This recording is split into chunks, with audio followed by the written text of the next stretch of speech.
10 days ಊರಲ್ಲಿದ್ದು after 10 days ನಾನಿವಾಗ ನಮ್ಮೂರಿಂದ ಬೆಂಗಳೂರಿಗೆ ಹೋಗ್ತಿದ್ದೀನಿ. ಫಸ್ಟ್ ಥಿಂಗ್ಸ್ ಫಸ್ಟ್, ನಾನು ಗಾಡಿಗೆ ಬೇಕಾಗಿರೋ ಎಲ್ಲ ಆಕ್ಸೆಸರೀಸ್ ಫಿಟ್ ಮಾಡಿಬಿಡ್ತೀನಿ. ಗಾಡಿಯಲ್ಲಿ ಹ್ಯಾಂಡಲ್ ಬಾರ್ ವೈಬ್ರೇಷನ್ಸ್ ಇದೆ, ಸೊ ಅದಕ್ಕೆ ಮೌಂಟ್ ಲೂಸ್ ಆಗಿಬಿಟ್ಟಿತ್ತು. ಫಸ್ಟ್ ಅದನ್ನು ಫಿಟ್ ಮಾಡಿಕೊಂಡೆ. ಫಿಟ್ ಮಾಡಿದ ತಕ್ಷಣ ನಾನು ಅದಕ್ಕೆ ಮೊಬೈಲ್ ಹೋಲ್ಡರ್ ಕೂಡಿಸ್ದೆ. ಸೊ ನಾನು ನೆಕ್ಸ್ಟ್ ಫಿಕ್ಸ್ ಮಾಡಿದ್ದು extra sponge seat. Stock seat ತುಂಬ ಹಾರ್ಡ್ ಬರುತ್ತೆ. ಲಾಂಗ್ ಟ್ರಿಪ್ ಹೋಗಬೇಕಾದ್ರೆ ಈ ಥರ ಒಂದು ಎಕ್ಸ್ಟ್ರಾ ಸೀಟ್ ಹಾಕೊಂಡ್ರೆ ಬೆಟರು. ಸೀಟ್ ಫಿಕ್ಸ್ ಮಾಡಿದ್ಮೇಲೆ ನಾನು ಲಗೇಜ್ ಕ್ಯಾರಿಯರ್ ಫಿಕ್ಸ್ ಮಾಡ್ತೀನಿ. ನಿಮಗೆಲ್ಲ ಒಂದು ಡೌಟ್ ಇರ್ಬೋದು, ಇವನು ಯಾಕೆ ಬಗೆ ಅದನ್ನು ಬಿಸ್ತಾ ಇರ್ತಾನಂತ. ನಾನು ಇವನ್ ಮೊಬೈಲ್ ಮೌಂಟ್ ಕೂಡ ಅದ್ರ ಕೆಲಸ ಆದಮೇಲೆ ಬಿಚ್ಚಿಟ್ಬಿಡ್ತೀನಿ. ನೇಕೆಡ್ ಸ್ಪೋರ್ಟ್ಸ್ ಗಾಡಿ ಆಗಿರೋದ್ರಿಂದ ಗಾಡಿ ಮೇಲೆ ಎಷ್ಟು ಎಕ್ಸೆಸರೀಸ್ ಕಮ್ಮಿ ಇರ್ತಾವೋ ಅಷ್ಟು ಚೆನ್ನಾಗಿ ಗಾಡಿ ಕಾಣಿಸುತ್ತೆ.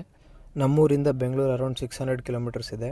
ನಾನು ಒಂದು 600 ಕಿಲೋಮೀಟರ್ ಟ್ರಿಪ್ ಹೆಂಗೆ ಕಂಪ್ಲೀಟ್ ಮಾಡ್ತೀನಿ, ಟೋಟಲ್ ಎಷ್ಟು ಅವರ್ ಆಗುತ್ತೆ ಅನ್ನೋದನ್ನೆಲ್ಲ ತಿಳಿಸ್ತೀನಿ. ಈ ವಿಡಿಯೋಸ್ ನೀವೇನಾದರೂ ನೋಡಿದ್ರೆ ಒಂದು 600 ಕಿಲೋಮೀಟರ್ ಟ್ರಿಪ್ ಹೆಂಗೆ ಸ್ಟಾರ್ಟ್ ಮಾಡಬೇಕು, ಹೆಂಗೆ ಕಂಪ್ಲೀಟ್ ಮಾಡಬೇಕಂತ ನಿಮ್ಗೆ ಗೊತ್ತಾಗುತ್ತೆ. ಫುಲ್ 600 ಕಿಲೋಮೀಟ್ರದ್ದು ಒಂದು 4-5 ವಿಡಿಯೋ ಆಗುತ್ತೆ. ಡೈಲಿ ಒಂದೊಂದು ಪೋಸ್ಟ್ ಮಾಡ್ತಿರ್ತೀನಿ, ಫಾಲೋ ಮಾಡ್ಕೊಳ್ಳಿ. ಇದೇ ರೀತಿ ಸಪೋರ್ಟ್ ಮಾಡ್ತಾಯಿರಿ.